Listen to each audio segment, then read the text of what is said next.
burnout. Put it together for Mr. Sam.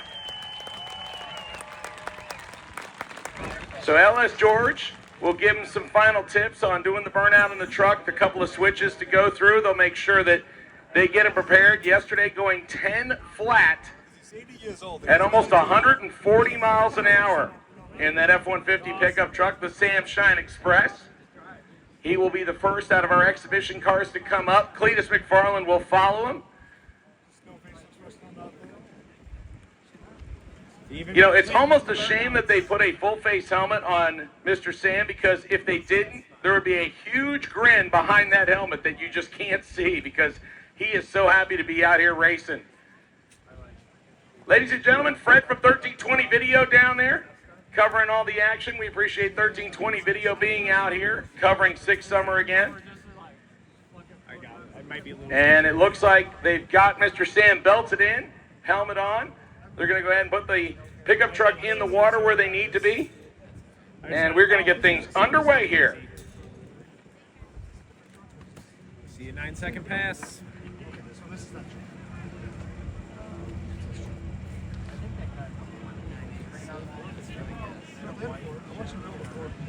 He does 999.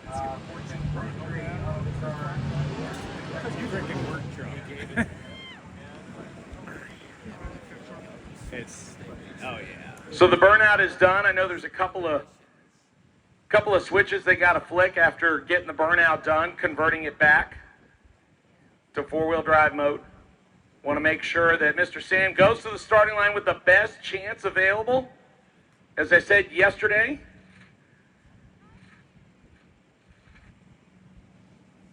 went 10 flat with a 2 at 139.95 miles an hour. That's how close he was to 140. That's how close he was to a 9-second time slip.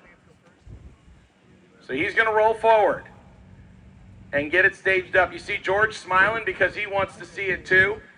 The rest of the Cletus crew behind him, including Zach and Ty.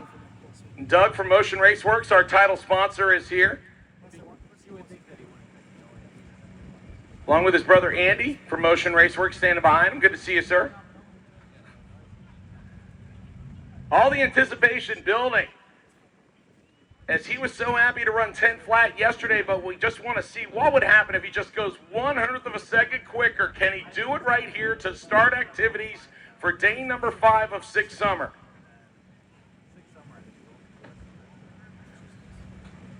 He rolls forward slowly, gets it staged,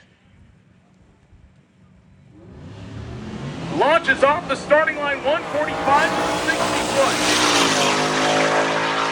Can we make it happen here, folks? A 10-12 and 130 miles an hour. It's down almost 8 miles an hour, but a good ET nonetheless. So obviously they're going to take it back to the pit area and take a look at it and see if they might be able to spice it up a little bit for the next run. But that'll bring up Cletus. Let's let him do the burnout here.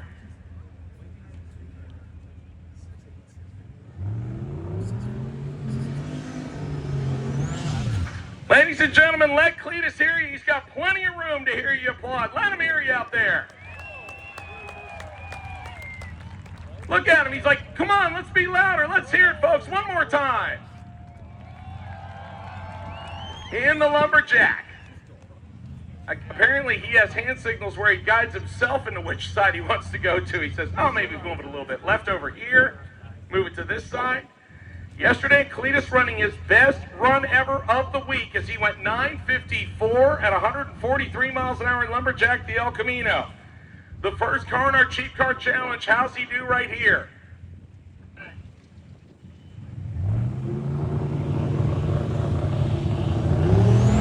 Big wheels up one, flips the inside, and he smokes the tires. He brought all the boost into it. So Cleet will spin the tires at the 330 mark. We'll definitely want to make sure that we keep an eyeball on that one. Wow. He said he was going to turn it up on the final lap, and an 1883 will not get him in the ball field, so he'll definitely have to come back and try that again.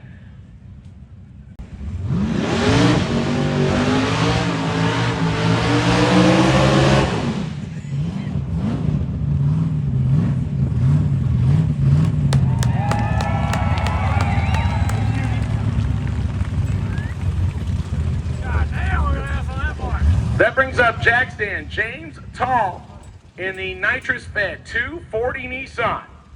It's got the LS swapped underneath the hood. You see the clear plexiglass scoop. There's the nitrous purge.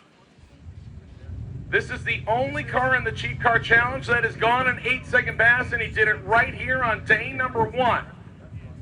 Going 886 at only 120 miles an hour. He basically lifted out of the throttle for the last half of the race, and the car definitely has a lot left in it. Yeah, it says it's the cheat car. I forgot the crew here at Freedom Plus has definitely had fun with this one, as James is not a stranger to the gray area of a rule book. So he'll roll forward, see if he can lay down the number to beat right here.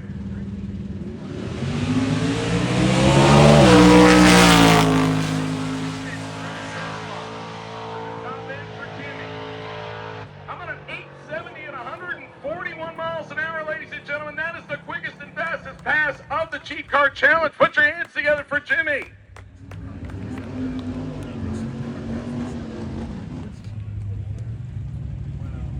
Freshly fixed rockers. Let's see what it does. So that brings up the Bailey Racing Camaro next. This is the car known as G-Money.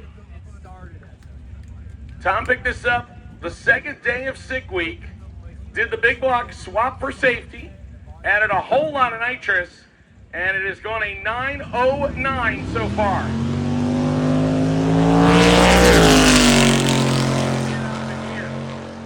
It's on a good run so far, but he's going to throw the laundry early and still go 972 at 105 for the Bailey Racing Camaro. So kind of sandbagging it a little bit. Want to make sure that they don't give away too many cards.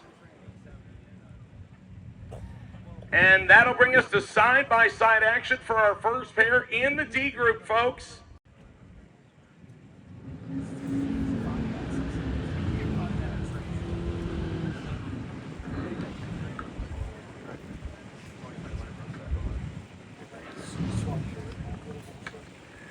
First pair out here, Monty Buck, left-hand side, the 1970 model Chevelle.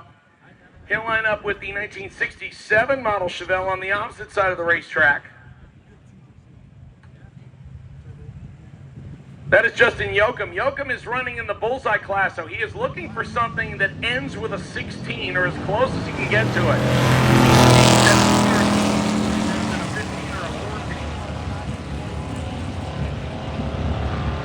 Monty out front goes 1192, 113, 1331 at 104 for the bullseye car. It's about a tenth and a half off the bullseye. You're going to have to get a little closer than that, as most of the time the bullseye challenge is taken by 300ths or less off the number.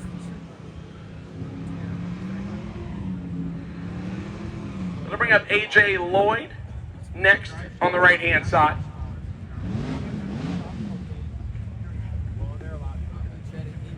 And I believe it is another bullseye car on the opposite side of the racetrack. You want to try and do it? Yeah, just figure it out. It'll move, but it hesitates, but it gets. It's the F8 green Mopar. The motor will keep it where it's at. I do know that. I remember the color quite well. That's Kylie Hawley, 1973 model Duster. So Kylie is looking for something close to a 16. Meanwhile, AJ Lloyd, left-hand side, from the family F6 class with the family station wagon. One they completed 6 summer with last year. He goes 1193 at 113, 1325 at 100 miles an hour for Kylie. That is 0.09 of a second off the bullseye. It's not a bad start, but probably going to want to get a little closer than that. So we might see Kylie back here again to do another shot. And just like that, we've got some lanes that have started to open up as we're wheeling and dealing cars and trucks out of them. 1970 model Monte Carlo comes up next, left-hand side. The gold car, the Monte Carlo, is Stuart Patterson. Patterson has been in the mid-12s most of the week. He'll line up with the S10 pickup truck on the opposite side of the racetrack. The S10 belongs to Todd Redmond. It's a 1999 model S10 pickup truck.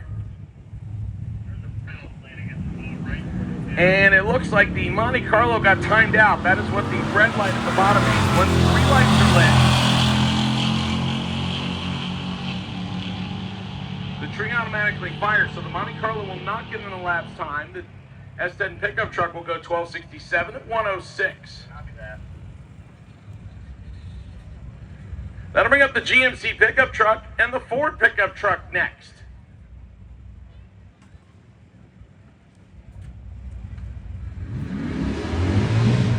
This is Kyle Fredrickson's pickup truck.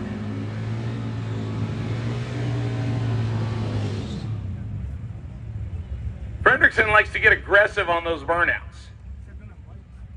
And we appreciate him doing so. Burnouts make the world go around just a little bit better. A little bit, maybe a little smoky, but a little bit better. Fredrickson left-hand side, the GMC Sierra pickup truck. He's running in naturally aspirated. He's lining up here with Shane Halverson's 77 F100 pickup truck. It's a stick shift entry on the right-hand side. Left side is in, right side follows suit, and the tree drops. You see the stick shift pickup truck, let go of the clutch off the starting line.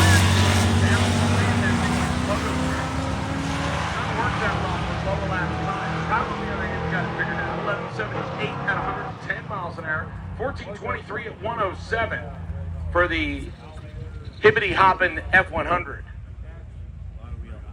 That'll bring up the Gen 5 Camaro and the 1964 model Ford station wagon next. This is the cool thing about drag and drives, ladies and gentlemen. You get to see a little bit of everything. We've got 1929 Model A's, and then we've got stuff like 1964 stretch-nose Triumph Spitfires. Oh, and there's some Camaros and Mustangs thrown in, you know, just for flavor so people can identify stuff. Because I'm sure there's probably been at least one person at every racetrack we visited that goes, what is that? Left-hand side, the Camaro in the stick shift category is Jordan Kendrick. That's a 2010 model Camaro, the first year for the 5th gen. He's lined up with stick shift runner on the opposite side. All stick shift now. The 64 wagon of Matt Callaway. Callaway will play chase. Camaro gets there first, 1367, 105, 1410, 99 miles an hour. On the opposite side, brings up another stick shift entry, the Plymouth on the right-hand side, and the 1970 model Chevrolet Camaro on the left-hand side. Anyone in your lane?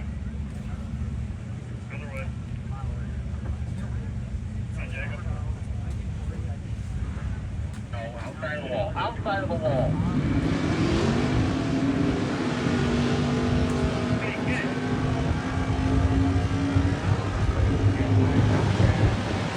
That Dodge pickup truck likes to use up all of his lane during the burnout.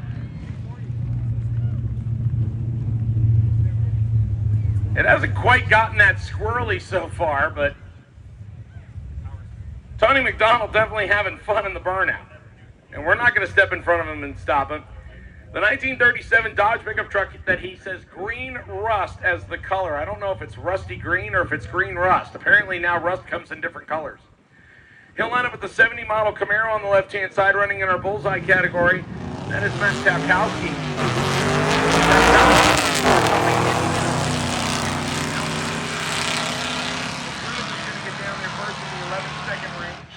Going 1165.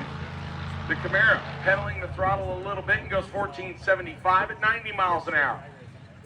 That'll bring up the Fox Mustang and the Holden-based GTO. Looks like they grabbed a little bit of something on the top end of the racetrack. I'm sitting here looking because I see the Reimars family sitting on the wall, and so I'm going, okay, wait a second, where is it? I must have missed somebody. But they're not here yet. I do see Jace. Jace is 2 cars back. Jim, are you ready, sir? Are you sad that it's day 5? He is. Okay. That was convincing, too, by the way.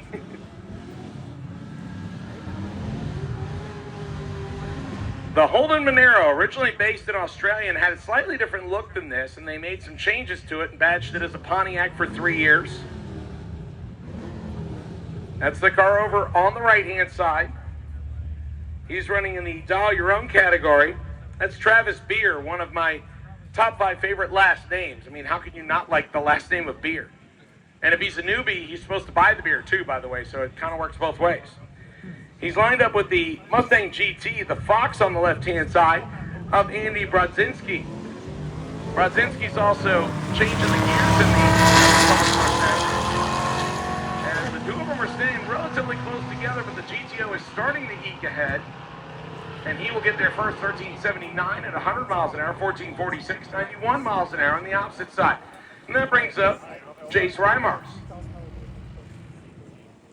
Thanks that ridiculous turbocharged front-wheel drive is Might be on our side, your side.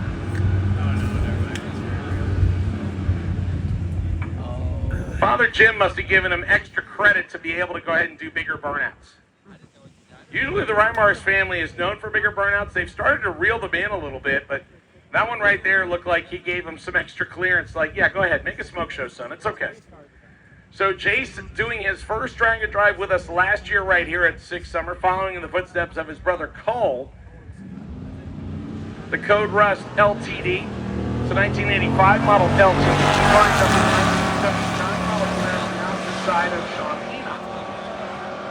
Needs to go 1150 or slower. He goes 1173 at 117 miles an hour, and Jim says, okay, I'll take it. It's a good opening. 1213 at 110 on the opposite side.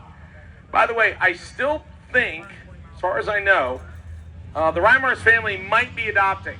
Not sure. I gotta wait till the burnout's done. D. Nicole, are you guys still adopting? Is there still room for one more or no? Yes? Okay. All those orange shirts you see leaving the racetrack, ladies and gentlemen, they are adopting. If you would like to find a family at the racetrack, the Reimers family will adopt. The twin brother team, left-hand side in the S10 pickup truck. Nick LeClaire driving. They are doing their first drag and drive. They are alongside who was the number one guy in Dodge Roan,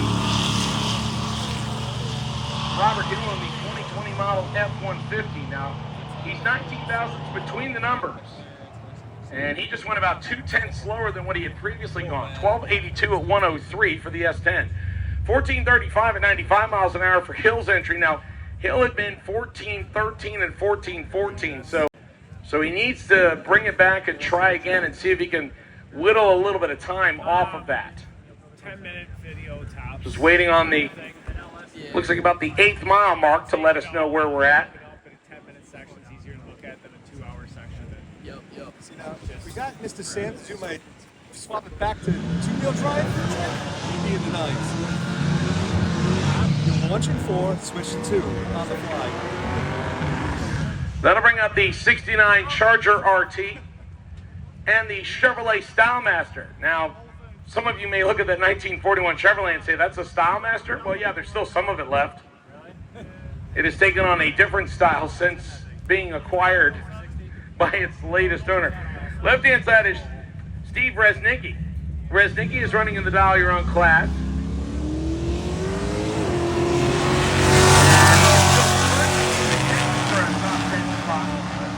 On the opposite side, running in the bullseye category, is the Stylemaster of Jordan York. York goes 1269. He's about a half a second above the number. 1177 for Resnicki, and I think that's probably a little outside the window for Resnicki. They'll probably bring it back. He's been in the 50s and 60s. I don't think he's going to want to take a 77. So we will probably see him back. That'll bring up the beautiful 1966 GTO. The Swindoll family GTO will line up against the 1969 model Chevrolet Camaro on the opposite side. The Swindoll family, I believe, has 4 cars out here competing. This is the first one. We will see a Nova, a Camaro, and a Chevelle to also join us shortly. So this is Charles Swindoll Sr., left-hand side. Swindoll's running Dial Your Own, and he has been in the 1220s to 1250s area.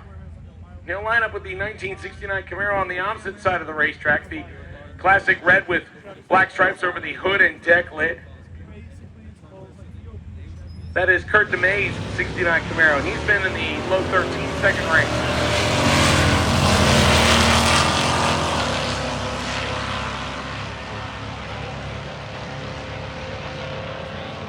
And Swindoll's going to get there first, 1264. 98 miles an hour, 1340, also at 98 miles an hour for the 69 Camaro. Looks like a little bit of cleanup work going on right-hand side, as the Camaro had a little bit of fuel coming out of it, I believe. Hopefully it'll dry up with no issue. And we will see what it says.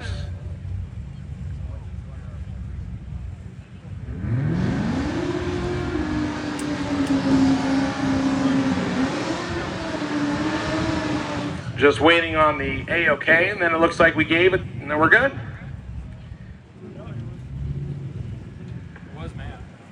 Once again, for those of you watching us on the Freedom Plus live stream, thank you so much for tuning in to day 5. Obviously, we're getting a little bit of a later start than expected, but thankfully the crew here rocked it and managed to get a lot of work done, and we appreciate all that hard work that they did.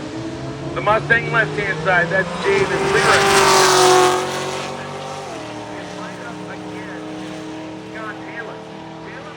From Australia in the Barra-powered 1981 Mercury.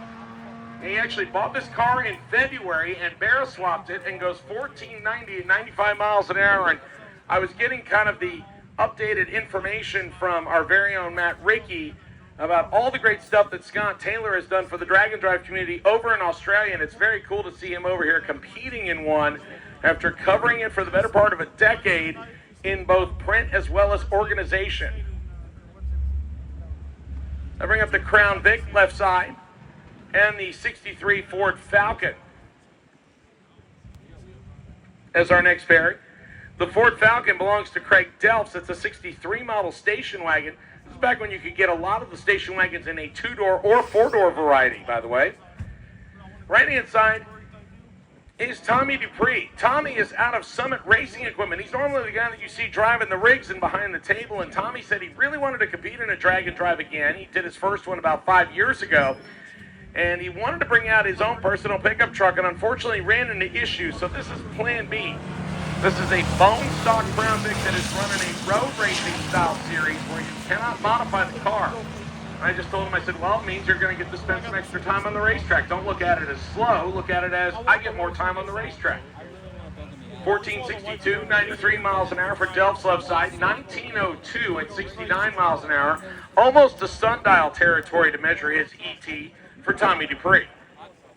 Yeah, if you go over 20 seconds, we're going to start talking about using a sundial. The clocks are going slow enough at that point that we're worried about them burning out from excess usage.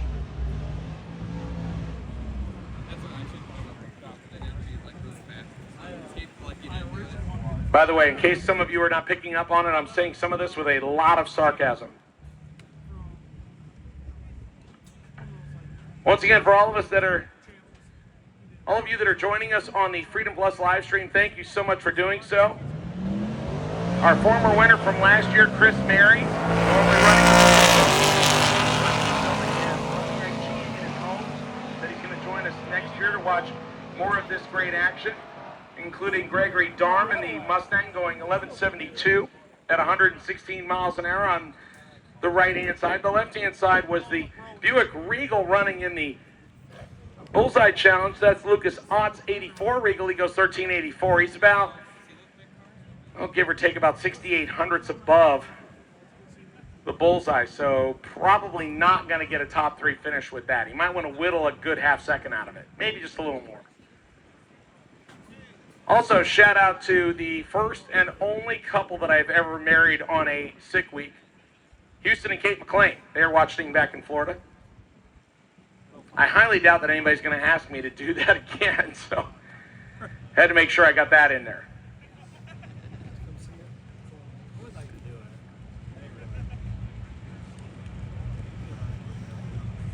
All right, my D group drivers, listen up, please. D group, you've got about 5 minutes to come back to the lanes in this session if you would like to make another shot. D group, I'm going to close the lanes here shortly, so if you would like to make another shot, you've got about 5 minutes to come back to the lanes. D group, we will close your lanes in about 5 minutes.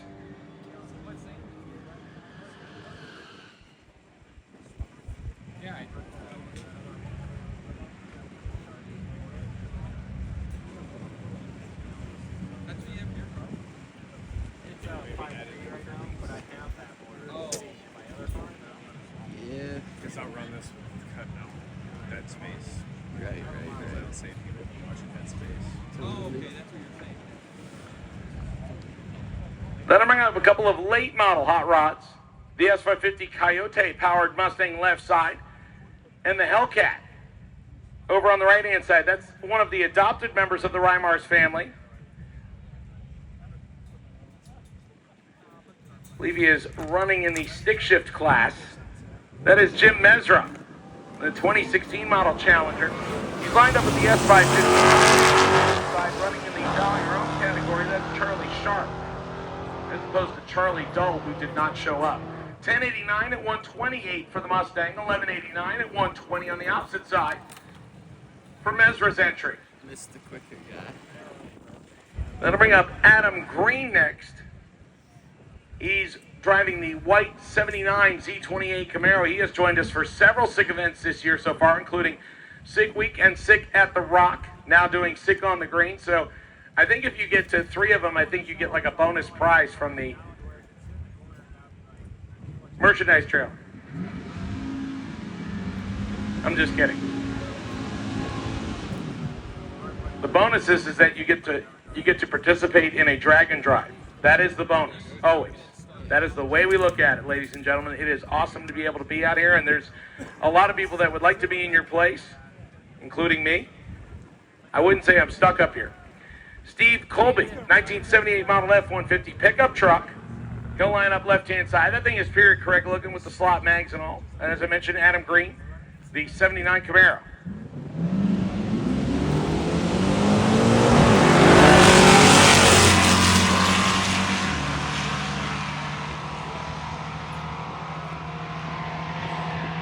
Green's going to get there first, 1198 at 111, 1228 for the big honkin' pickup truck, 109 miles an hour. And that brings up the Subaru. Yeah, there's a little bit of everything, ladies and gentlemen. We don't discriminate. We allow all of them to come out as long as they are a four-wheeled variety during SICK Week at SICK Summer. Now, for the SICK Smokies and SICK Michigan Miles, we have opened it up to do motorcycles. So we'll see how that works out for the first time as we have some motorcycles joining us. I know we've had some of them register, but I do believe that this might be my first Subaru that I have seen on SICK Summer.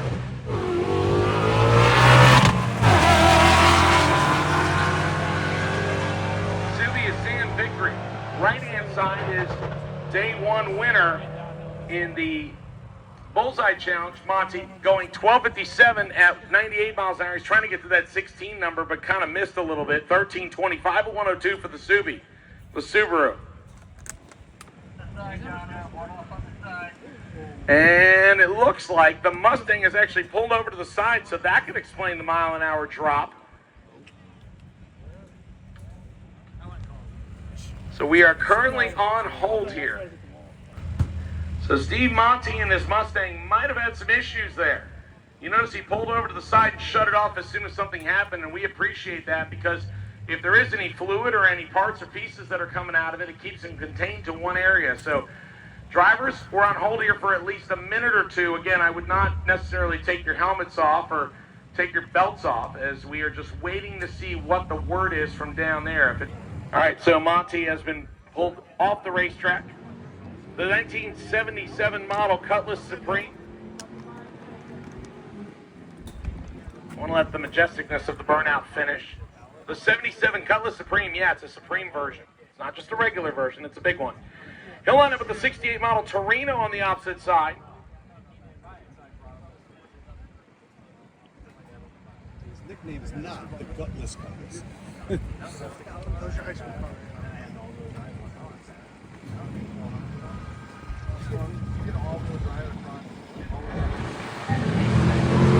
The stick shift ride left-hand side.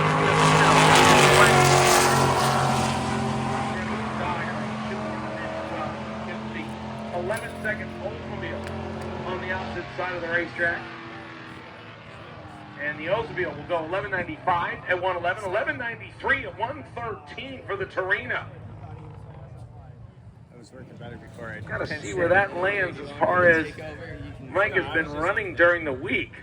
This water's almost He just found all of it, 1261, 1255, and 1232. He just picked up 0.3 of a second over his best run of the week. That's a big jump. That'll bring up the 1964 model Ford Falcon left-hand side and the third-gen Camaro.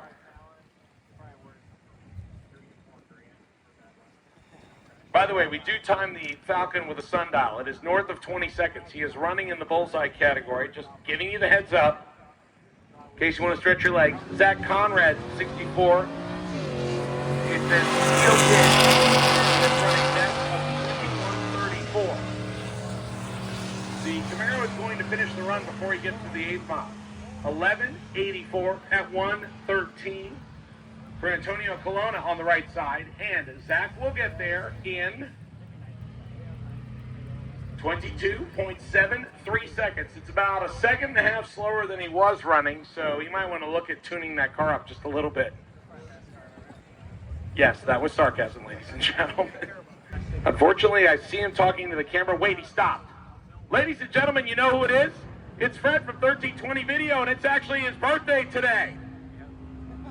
I'm waiting for these burnouts to finish because we have to say that properly. Oh, look, he's going to disappear. Fred actually handed me a red velvet cake last night. That was not on my bingo card for 2025, sir, but thank you. So the 48 GMC pickup truck right-hand side and the Magnum station wagon. Not sure if the wagon is having a problem. Just waiting to find out what's going on. And it looks like, oh, I'm okay. I'm going to go ahead and roll forward. Don't see too many of these anymore. They only made them for a few years. Cameron Lindsay's 2007, that's towards the end of the model run for the Magnum wagon. We'll line up against the Mad Dog's Garage Hot Rod Black 48 GMC pickup truck on the opposite side. That's Frederick Kirkhock's entry. Frederick needs more vowels in his last name. Meanwhile, we're watching the Magnum pull away to get to the finish line first on the left-hand side. Goes 1369, 100 miles an hour. That'll get the groceries home at a reasonable time. 1633, 81 miles an hour for the Hot Rod pickup truck.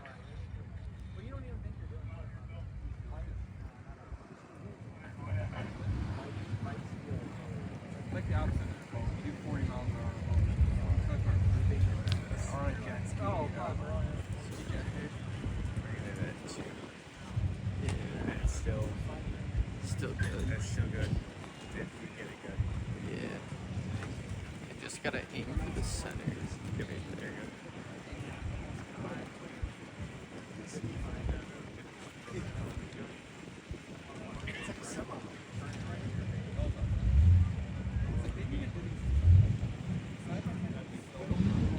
I just bought those.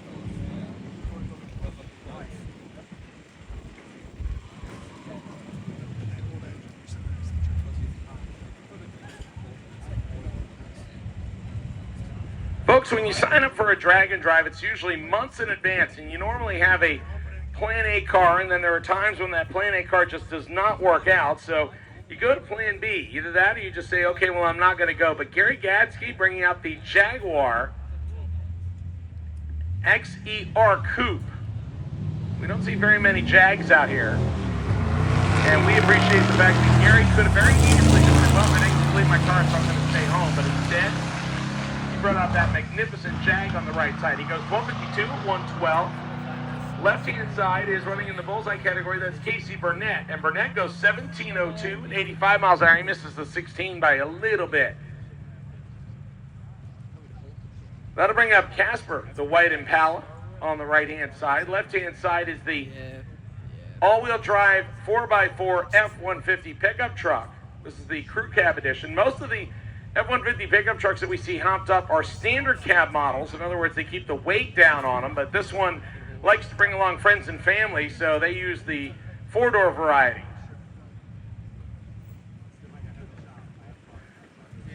That's Don Lito's 2023 model F-150 in Atlas Blue. I appreciate the fact that he listed the exact blue color. I actually do like that color. Against Casper, the friendly Ghost Impala. That's a 66 model Impala on the right-hand side of the racetrack. At least I believe it is a 66.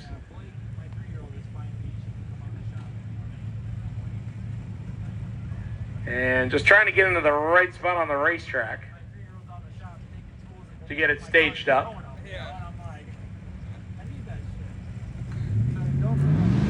Then it's Walter Schwenker's 66 Impala. I'm glad I actually got a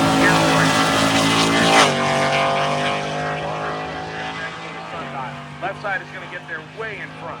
1168, 120. It's about a half a second off the bullseye. Meanwhile, Walter is enjoying a Sunday drive right side, and he will stop the clock at the new slow time of the day, 23:39, 53 miles an hour for the Impala. That could possibly be a 230 cubic inch straight six, my guess is. Usually the 327s and 283s were a little more spunky than that. As we have the Honda Civic and the Chevrolet Camaro Super Sport waiting at the call sign. Unfortunately, the Civic, ladies and gentlemen, you will not get to see it with the flapper valve. Unfortunately, it is missing the flapper valve. You see where the tab and everything for the flapper valve was there, but it's now missing. And that's a shame considering the moisture that we had to endure, which means that pipe saw some moisture in it that it probably shouldn't have. Luckily, the car made it here. We were all worried about it, but it looks like everything is A-okay. The Camaro left side is Richard Anderson. It's a 2001 model Super Sport. He's running in the naturally aspirated class. He'll line up with the clean Civic hatch on the right-hand side, minus flapper valve. I believe he is running in our sick week freaks category, if I'm not mistaken.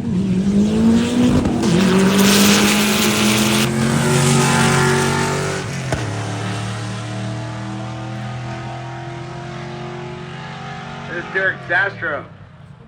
And Zastro goes 1291, getting there a little bit ahead of the Camaro that goes 1308.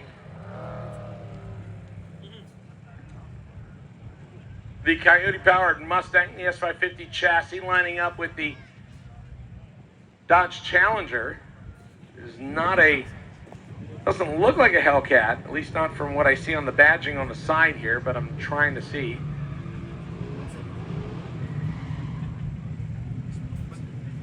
It's got some different ornamentation on the side. I'm going to have to see if the driver who competed with us last year actually wrote down exactly what version of Challenger it was.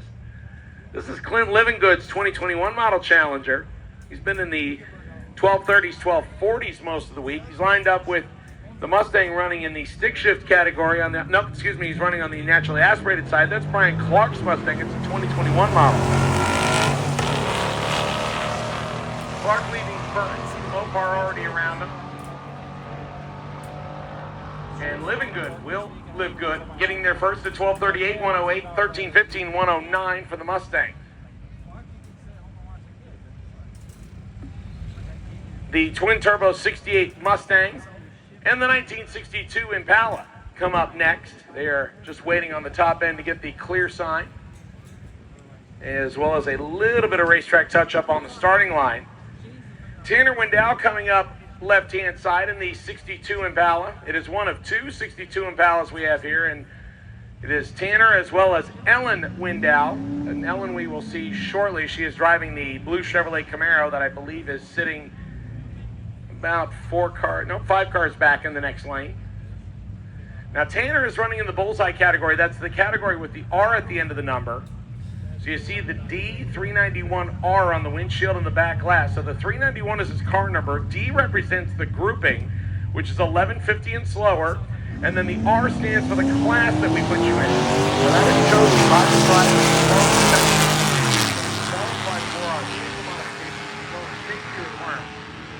Travis Carlson going down right side and runs his best time of the week, 11:95 at 113 in the twin-turbo Mustang. 12:91, 106 for Tanner's entry.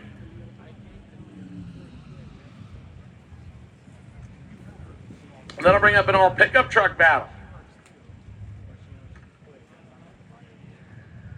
Alec Algard in the Bullseye Challenge 2005 model GMC Sierra. This is the upscale version of the Chevy Silverado, as Adam Dory would call it.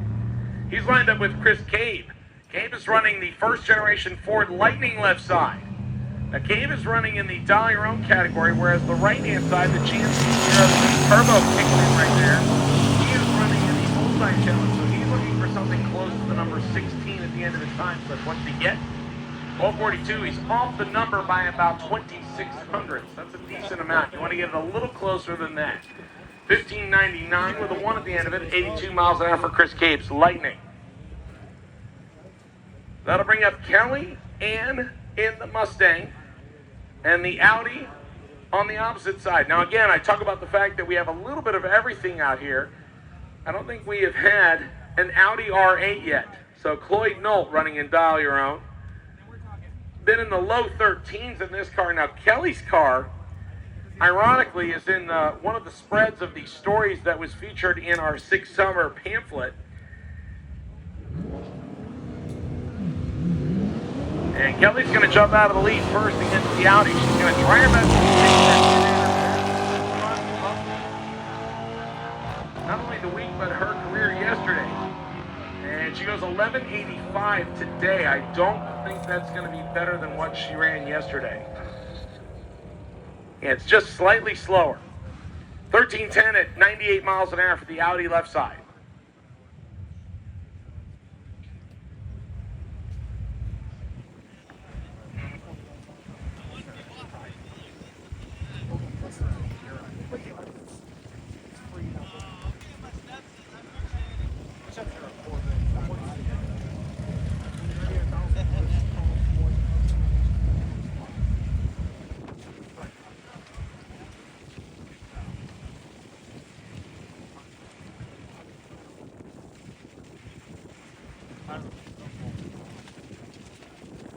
So right now the crew taking a look at the 8th mile as we had a report of something. Want to make sure we double check it and it's good. I need you to put some purpose out there like we're trying Adam Rugen and Ellen Window sitting in the water box in a pair of classic Chevy products. Left-hand side is going to be one of a couple of cars that are here on property that I would say qualifies in the sleeper category. Hey, Jeff Smith. Pay attention to the car on the starting line left side. That's called a sleeper. The 65 model Malibu has been in the mid to upper 11s so far. He'll line up with Ellen Window's Camaro on the right-hand side. Both of them get staged up. See a little bit of tire spin out of the Malibu.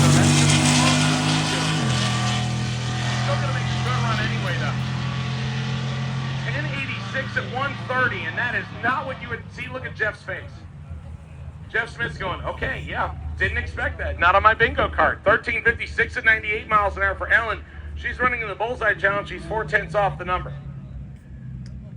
There's also a Pontiac Bonneville out here that is also going to qualify in the sleeper division. It looks like it's about halfway back in the next lane of cars.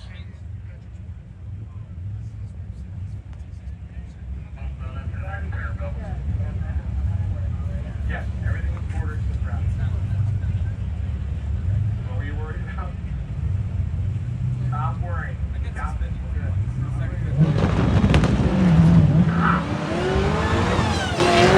The 1986 Pontiac Grand Prix NASCAR-inspired modification. They only made a handful of these.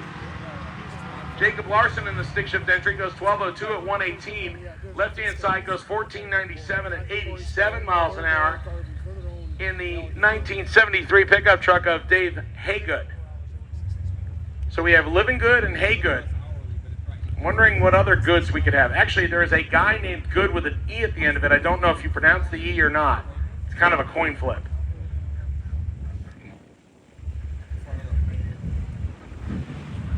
The 1988 model Camaro stick shift ride.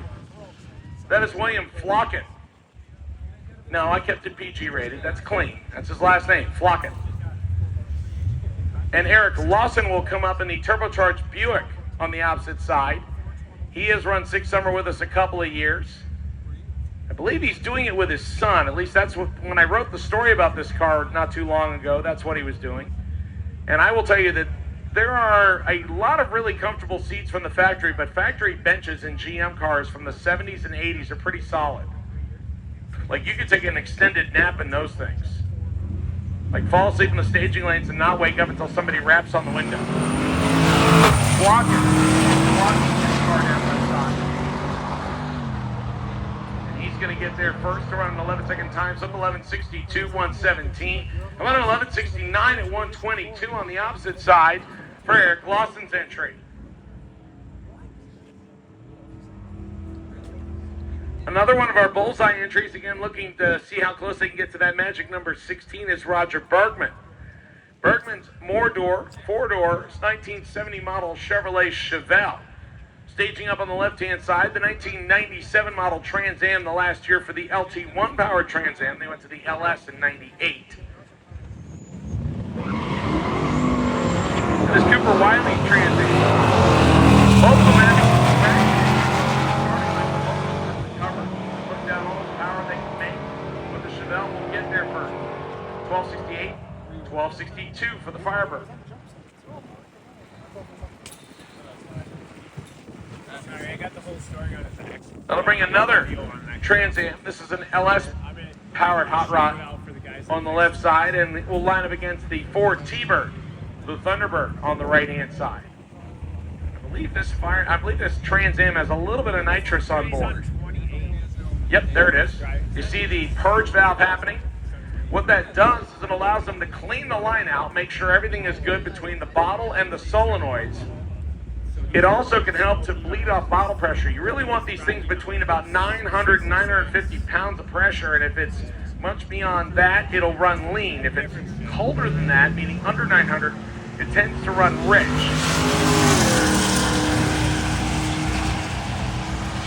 Left side is Jason. Oh, wait. He actually told me how to say his name. Sharine. That's it. Sharine. 1176 114. It only takes me saying it 3 times to make sure it said Sharine. 1485, 92 miles an hour for the Ford T-Bird in the Bullseye class of Kyle Magnuson. That'll bring up the Diesel Ram 3/4 ton. This thing has so much soot on the back of it that we can hardly read the number on it.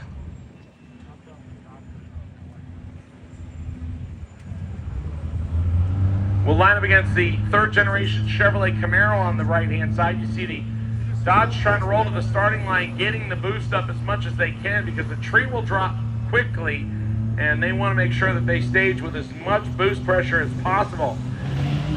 That's Joshua Lambrek. He's running at 6 week freaks, and he should be the quickest. Lined up against the 3rd gen Camaro on the opposite side of the racetrack. That's Charlie Kennedy. Kennedy will go 1246, 113, 1140 for the pickup truck at 119 miles an hour.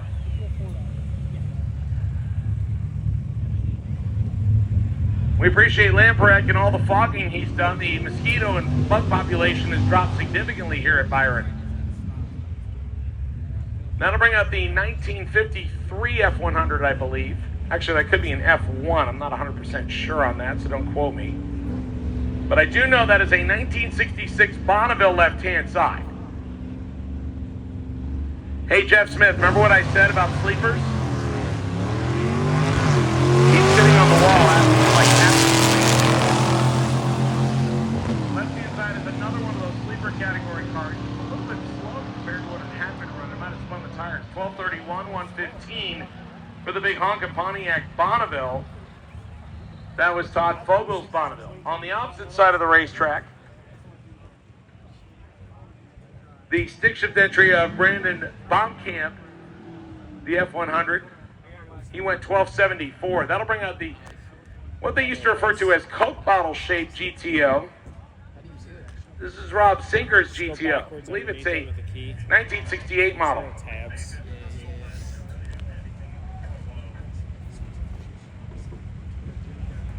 He will stage up against the Bullseye car, the 6-cylinder Mustang, over on the right-hand side.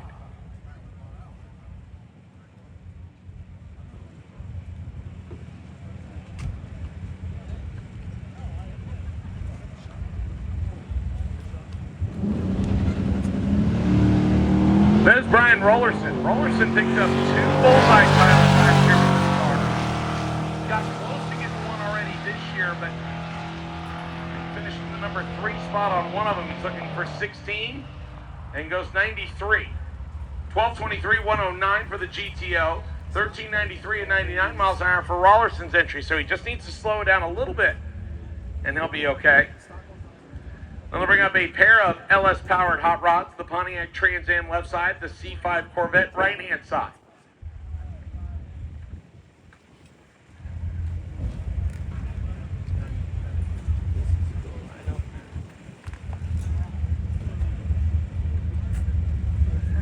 Corey Stretch comes up left-hand side, the 99 model Pontiac Trans Am. Lined up with the stick shift Corvette of Kane Durant. 2001 model Corvette. All these cars have been in the low 13s most of the week. And the Corvette will pick up a little bit, 1296, 111. 1320 with a 0, the number of feet in a quarter mile at 102.95 miles an hour.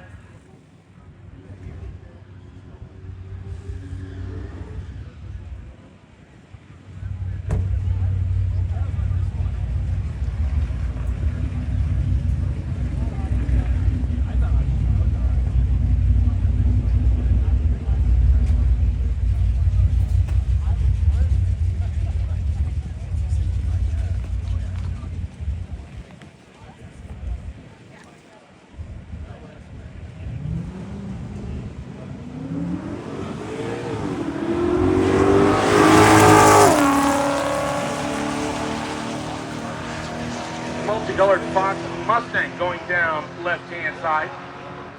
That is Corey Dillner. Dillner goes 12.54 with a 3 at 107, a 15.89 at 85 miles an hour on the opposite side of the racetrack for the pickup truck of Brian Grimes. It's a 2017 model Dodge, by the way, in case you're curious. And that'll bring up the Ford pickup truck right side. The 79 Pace Car Fox Edition Mustang on the left-hand side. The first year they built the Fox Mustang and also the official pace car, they actually made these in turbocharged 4-cylinders as well as V8s, and actually the Turbo 4 was slightly more spunky. 5-liter Mustangs have come a long way since then.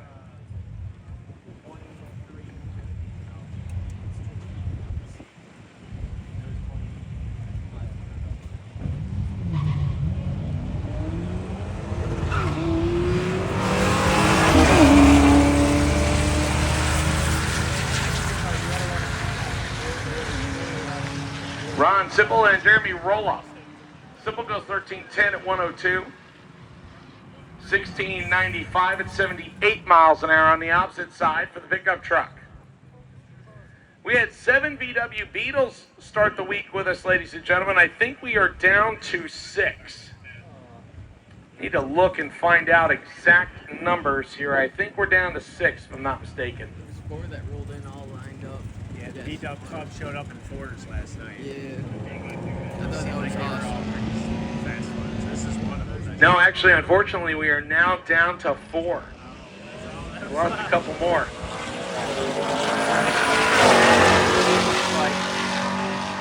Ryan McCoy having some problems. We're going to back him up and give him another shot in the V-dub on the left-hand side. Meanwhile, on the opposite side, 12.25 at 108 for Lamberex 2024 F-150. Yeah, the V-dub club is down to 4. I'm sorry. If you can't figure out how to stage by day 5, No, well, I mean, Well, I think it's to try to get their turbos spooled. Yeah.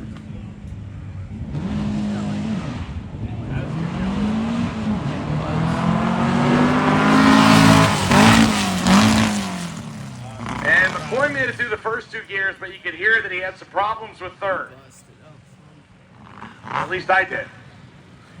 He is coasting slowly down the racetrack. He'll go 18.52 at 43 miles an hour. Just looking for. Oh, we got some shutdown here. We broke something. Shoot. All right. And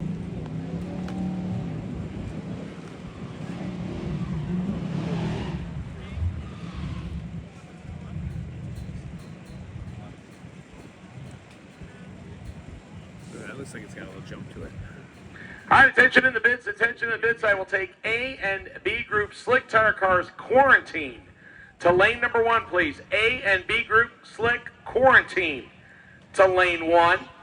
I'll take A and B group slick non-quarantine to lane 5, please.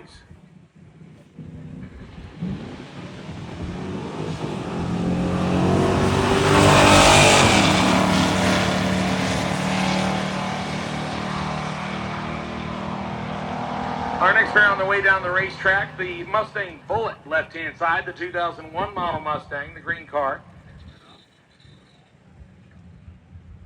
1381 at 97 miles an hour, 1158 at 113 on the opposite side of the racetrack for Lynn Farrell's 1972 model Nova. That'll bring up the EcoBoost Roush Mustang.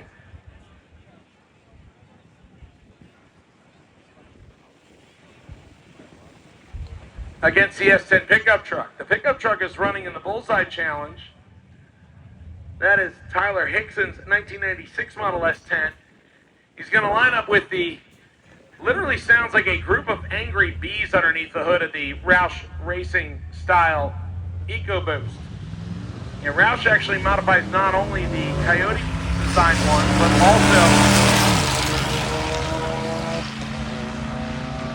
the EcoBoost one.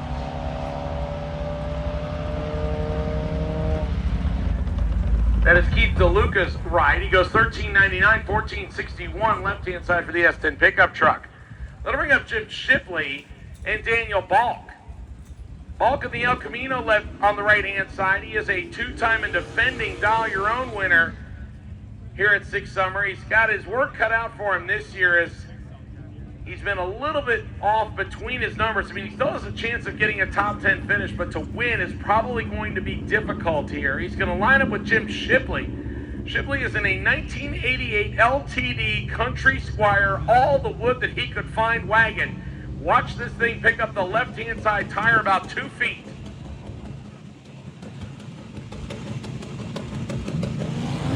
Except when it does that. Apparently, Jim found all the loose water and everything in the car. So he knows that he's not going to get a good run, so he's just going to coast down the racetrack. 1276 at 108. That's about a tenth of a second quicker than Daniel Balk has been running. 1847 at 62 miles an hour for Jim Shipley. Folks, if this doesn't give you an indication that there might be some sand and some water and etc. underneath your vehicles after driving them over 600 miles, Shipley's hot rod is a good indication of that exact thing. So if you have not done so already, we asked you to do so yesterday. Please make sure that you tap your quarter panels, take a look at it, get underneath them, dry them out on the way here, and then once you get to the lanes, go ahead and run a towel or a chamois around the door jambs and around the nooks and crannies in the front and the back under the hood, and Shipley's case around the tailgate, or for most of you regular people with regular cars, the trunk lid area. I'm not saying Shipley is non-regular, but we don't see very many 1988 LTD Country Squire wood wagons. Hopefully I remembered all that, Jim. So the 1956 Chevy and the second generation Ford Lightning just waiting their turn as the left-hand side needs to get a little bit of cleanup work done. Our friends at Gear Vendors Overdrive, Mickey Thompson Tires, Driven Racing Oil, Edelbrock Performance, Iskey Racing Cams, Pilot Transport, Red Horse Performance, Race Quip, TBM Brakes at the Motion Raceworks trailer, QA1 Suspension, Delta Pack, all of those great companies. We appreciate them being a part of Six Summer.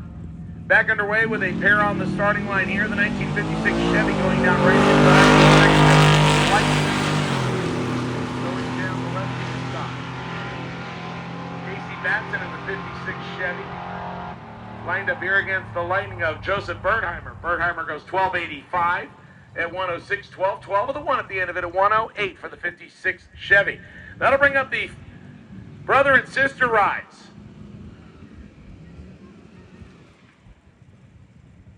Nick Kurzak and Allie Kurzak. Nick now on the nitrous. I wonder if Jeff did the north, south, east, west before they turned the nitrous on.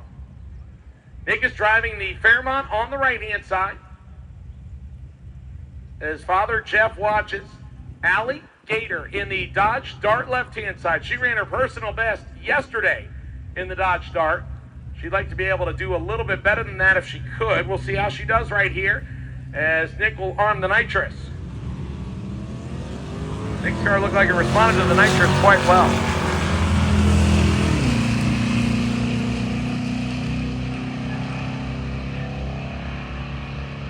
And it looks like he might have run out of nitrous or the switch kicked off before he got to the finish line. 1241 at 77 miles an hour. 1392 at 95 miles an hour for Allie's ride.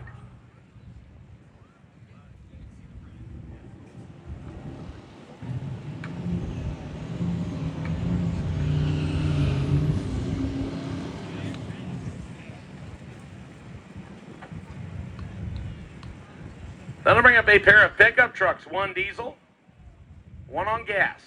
The gasoline one is running in the bullseye category left-hand side. That is Tyler List's 1971 F100. Again, he's looking for something as close to a 16 on the end of his time slip if he wants to be competitive for the win in the category today. And he will line up opposite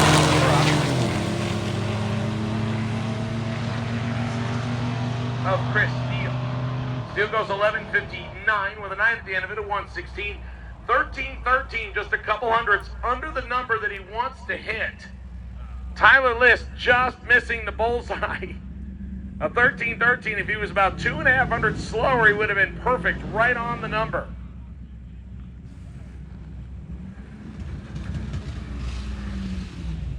That'll bring up the absolutely majestic 1987 Chrysler.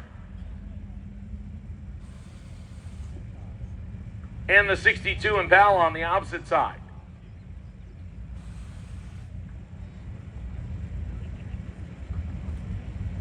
This is one of the C family. It's a father and son setup. I believe this is Nixie. Yes, it is.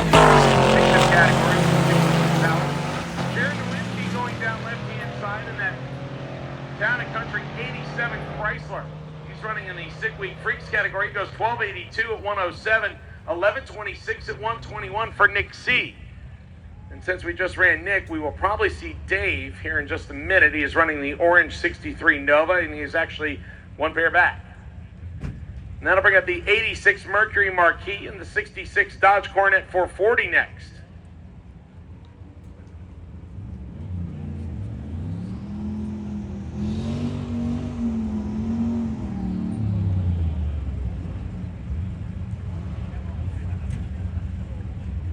Wade Lardy's Coronet.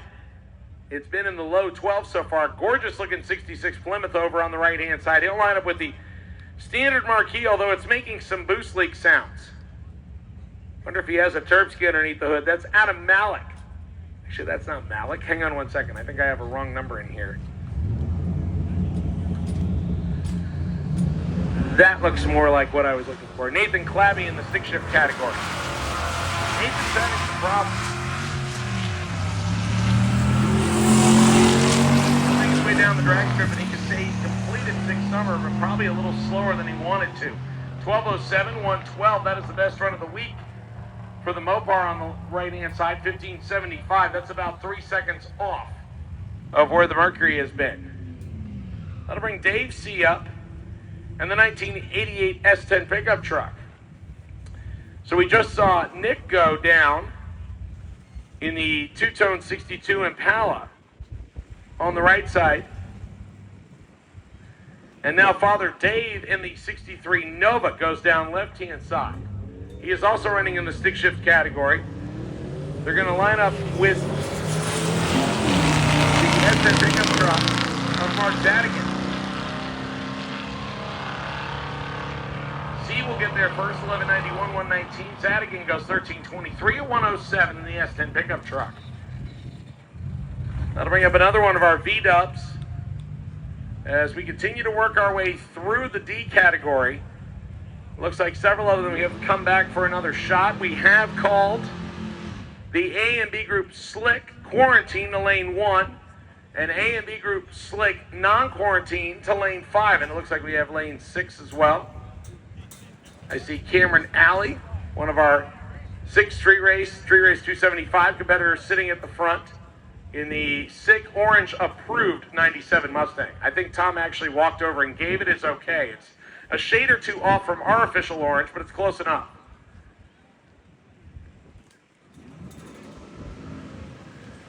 Michael Goody, or Good, one or the other, the 67 Beetle left side. He's lined up with the Ronnie Barlow on the outside. Mark has been in the 12:30, 12:40 range. He goes 12:27 here at 1:07, 13:70 at 94 miles an hour for the VW Beetle. That'll bring up Joe and Rachel Haney, the Burnouts for Boobies, F Cancer, because I can't say all of it, Chevrolet Nova. He does bigger burnouts for the breast cancer awareness deal. I like it, Joe.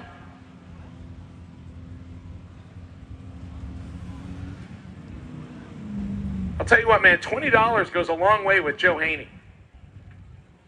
By the way, if you would like to donate towards breast cancer awareness, Joe and Rachel will take donations. You see all the signatures that are on the rear window of the Nova. That is one of those things that you get to do. You actually get to sign the back of the car, and every dollar that they raise for the Burnouts for Boobies Nova actually goes to breast cancer awareness. And hopefully one day I'll actually be able to talk about the fact that we don't have to worry about that stuff anymore.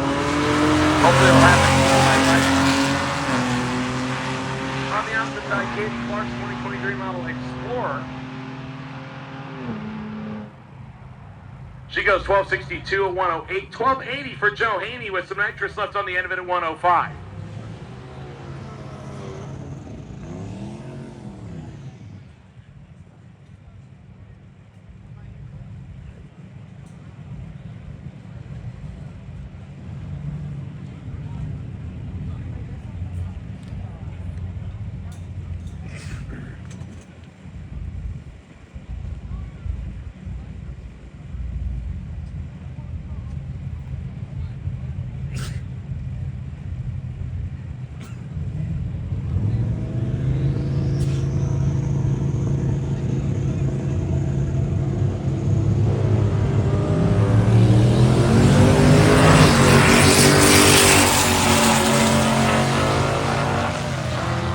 John Dawson, 71 Chanel going down left-hand side. Reed Hartman, 67 model Camaro going down right side. 1187 at 118 for the Chevelle. 1445 at 100 miles an hour on the opposite side. I have Brian Epps standing up here in the tower, so I have a feeling I think I know why he's here. For all of you that have completed your week, let me see if I'll stay in Brian's good graces for at least 2 more minutes. For all of you that have completed your week, if you would like something truly cool to be able to hang in your man cave or your garage, or heck, if you've got an understanding wife, hang it above your bed. You can actually get a 6-photo collage that Brian puts together where you get a shot from every racetrack as well as one on the road. They started doing it at Sick Week, I believe, 2 years ago. It was a spur-of-the-moment decision that they came up with when we went back to Orlando for the final day. And it's pretty cool to be actually able to see from different locations. They actually put the photo that they took in the corresponding spot on the map. So it's a pretty cool deal that Brian puts together. Even though he said he gave some of the credit to Chris Simmons, but then since then he has learned to accept credit because he was the one that told me about it. He said he fired Chris. So anyway, I am a voice in the Bahamas. At least one. Sometimes, well, actually, you know what? Inflation has come up, so it's probably a half. So he has to sell 2 photos. So help Brian get more umbrella drinks. Go and visit the BME photography booth. It is the gray trailer with the red tables in front of it. It is located right across from the tower on the left-hand side. Grab yourself a photo or the collage, and the collages are awesome, to remember your 6 summer experience by. Brian, okay, good. Like I said, I'm still on his Christmas card list for at least 3 more minutes.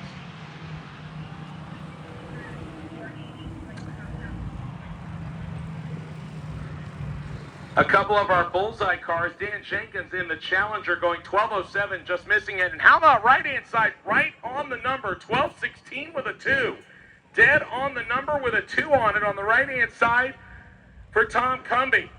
That is going to make it real hard to get past. So now you have to go dead on the number with a 1 or a 0 to get around Todd Cumby. So Cumby's 1953 F100 looking like he is going to be one of the top 3. Now again, we have had people that have run dead on it with a 0 before. The Cumby definitely lays down a really good shot right there in the 53 Ford F100.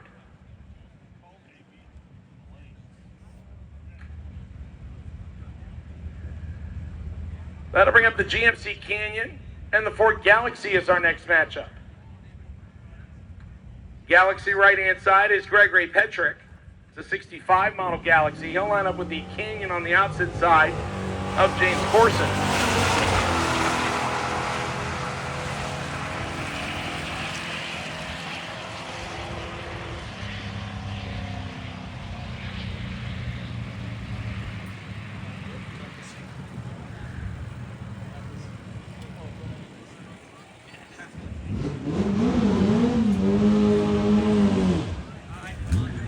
Sorry to the live stream audience. I just kicked the microphone back on as the V-dub was literally finishing the burnout, and you just had a nice little hot right there at the end.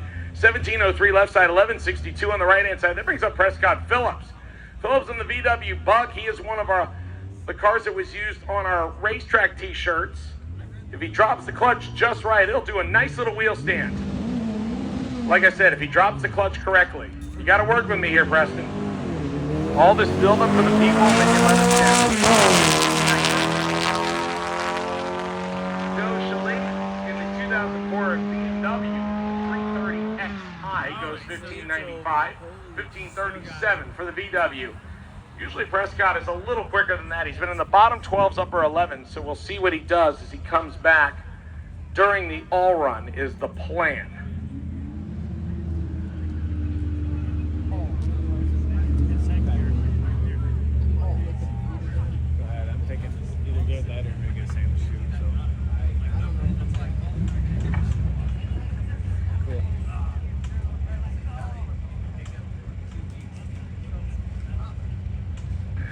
Bettering up the 1970 model Ford Fairlane on the left, excuse me, on the right-hand side, not the left. The left is a Pontiac. You'd be going, wait a second, the Trans Am is a Fairlane?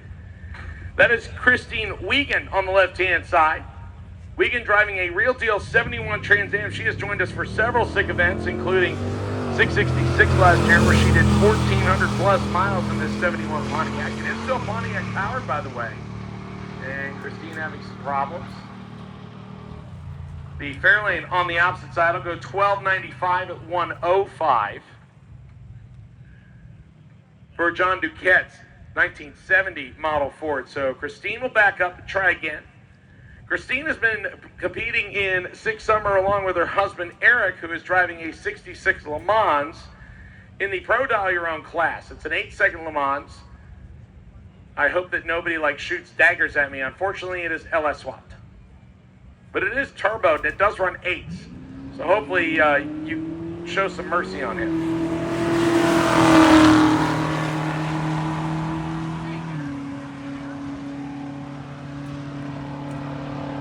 And Christine will go 1222 at 108.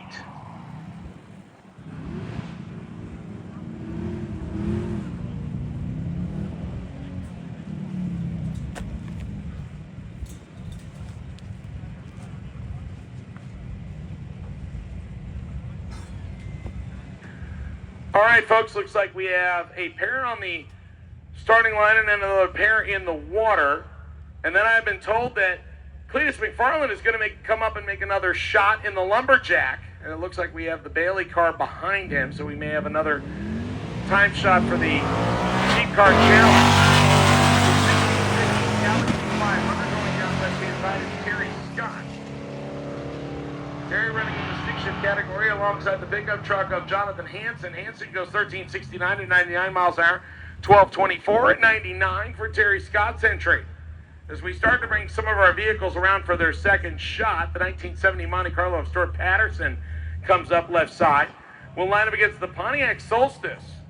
And if you look it up online, it actually says the sad solstice. I'm not sure why Todd Shearer is sad about the solstice. He's out here having fun with his 2007 model Pontiac Coupe.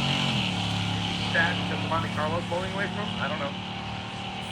Monte will get there first, 1265 at 106. The Solstice getting there at 1807, and here comes Cleet for round number 2. He's getting everything all set to do the burnout.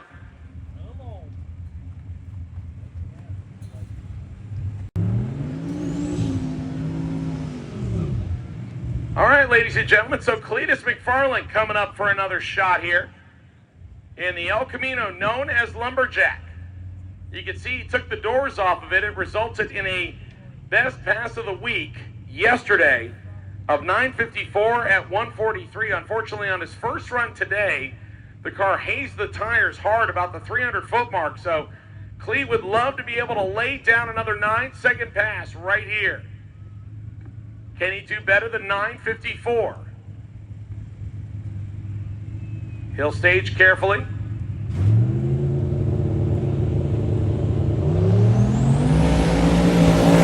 Like he's going to hang on to it this time. This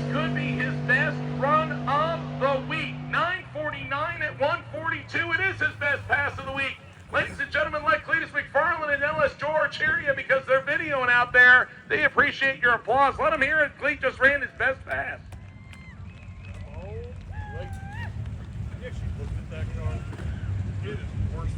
And the Bailey Racing Ride will come up next.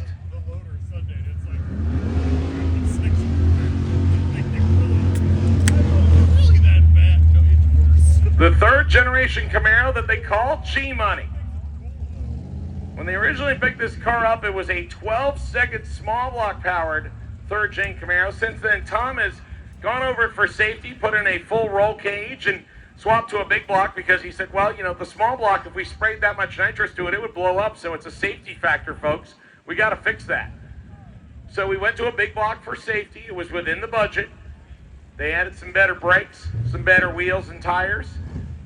And unfortunately, they may have forgotten about the ignition system, as we just saw a big backfire there off the starting line. And it looks like the carburetor might have a little bit of flame still coming out of it, so they're going to put that out.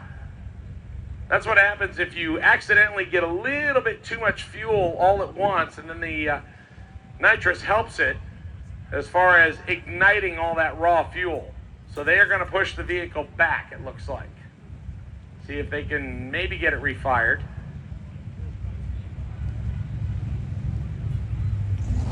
Yep, looks like they got it fired back up.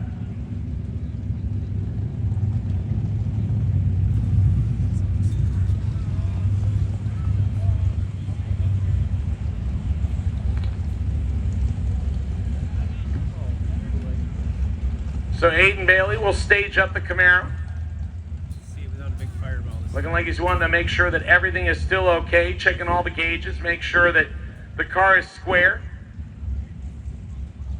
And he will roll it into position.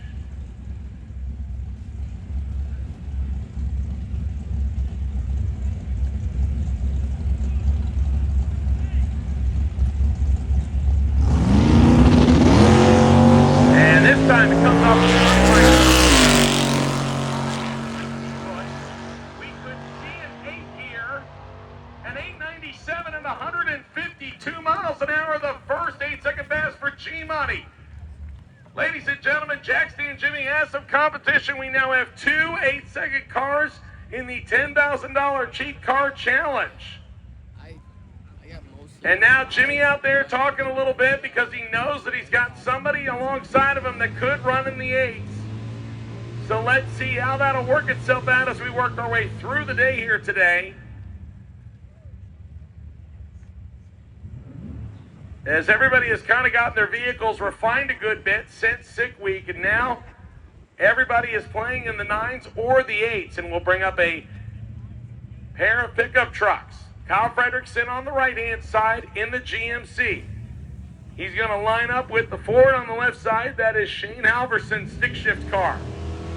And Shane not getting staged this time.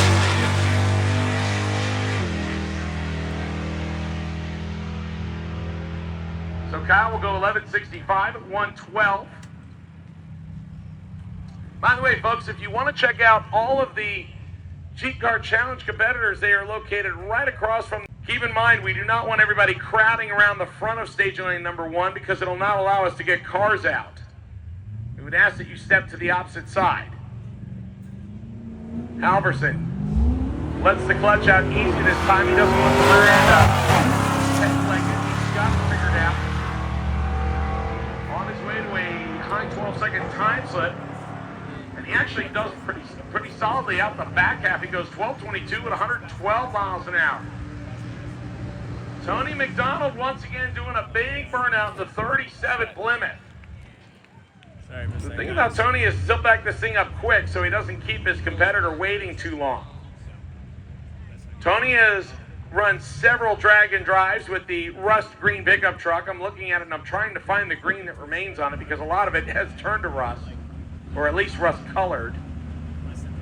So the stick shift 37 Plymouth will line up this time opposite the Camaro, a fellow stick shift racer, Jonathan Kendrick, in the Camaro. And Kendrick is going to watch that.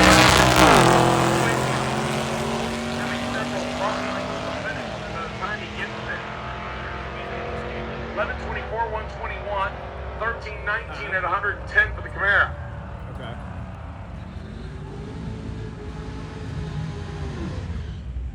Pontiac GTO and the Ford Mustang next. Hey, I sent you a 10-second video. You can make it like. I know. It's in there. All right, attention in the bits, attention in the bits. I have a racer in need. Steve Monty with the red 1990 Mustang, car number 385, is looking for a clutch cable for a Fox body Mustang.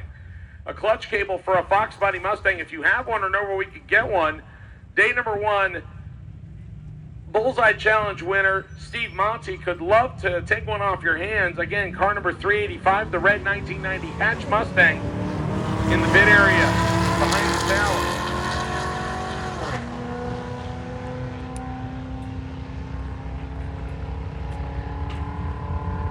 1413, 94 miles an hour left side, 1348 at 102 right side. It's not going to help me here.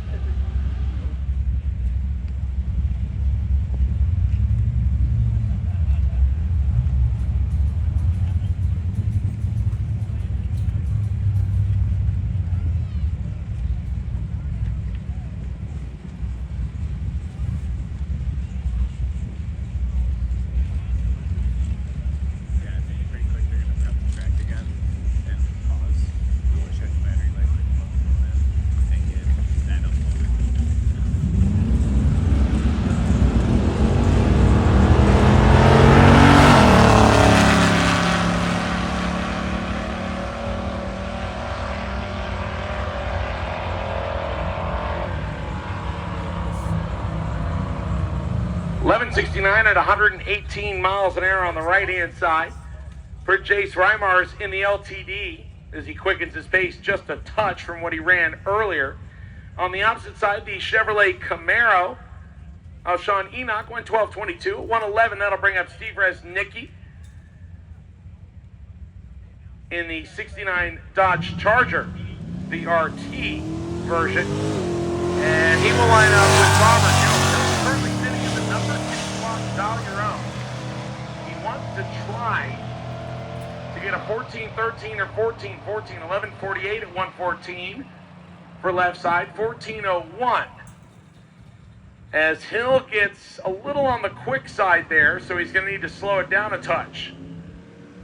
As we are down to, I believe this is our final 2 cars here in the D group, ladies and gentlemen. And then we will get ready for the A and B group. Actually, no, hang on a minute. Looks like we have a few more. I take that back. We have 1 pair on the starting line, 1 pair going in the water box, and then a single, it looks like, before we will prep for A and B group slick. The Stylemaster left-hand side running in the bullseye category. That is Jordan York's 41 Stylemaster, and it changed a little bit in style. That was originally built. Kurt Maine, 69 Camaro on the opposite side.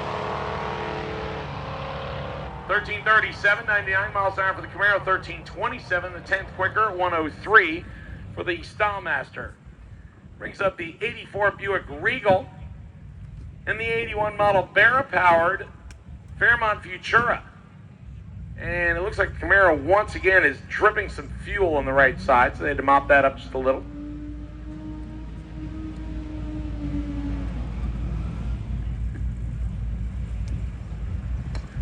So James Ott in the 1984 Buick on the left side. Ott is running in the bullseye category, and again, to win that category or get top 3 is going to be pretty difficult right now, considering that somebody has run dead on the 16 with a 2. That's Top Cumby's F100 pickup. But Lucas Ott is going to try to get there. He's lined up with the Barra-powered Fairmont Futura of Scott Taylor. Taylor, who has been involved in the Aussie side of drag and drive for about a decade. He goes 1465, 97 miles an hour, 1354 at 99 for Lucas Ott. And that'll bring up one of the Reimers family. This is one of the extended members in the Mopar.